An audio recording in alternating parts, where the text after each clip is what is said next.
All right, guys, let's do something this video. So last video we talked about operations, um, some operators, some more operators, basic ones you all know, plus, minus, star.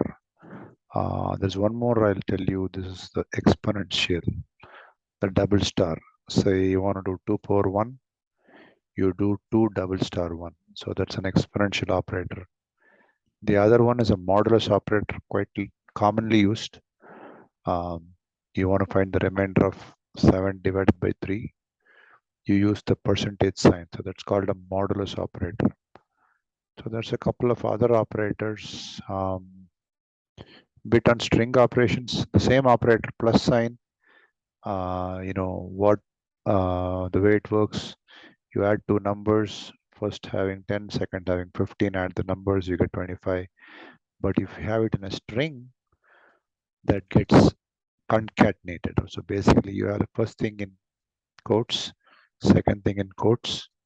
Your answer would be 100 followed by 150 and not 250.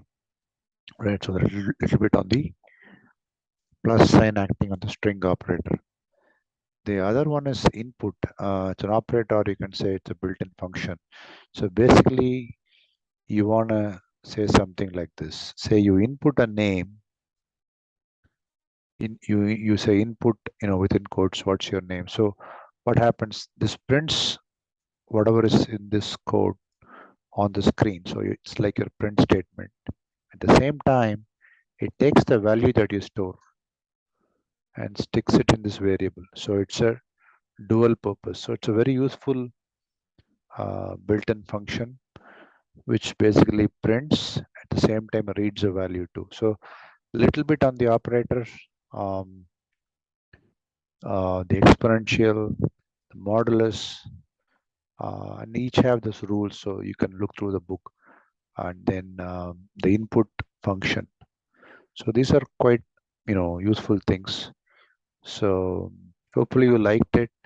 We'll do the next video on conditional execution. So the if statement and all the good stuff. So hopefully this video was helpful.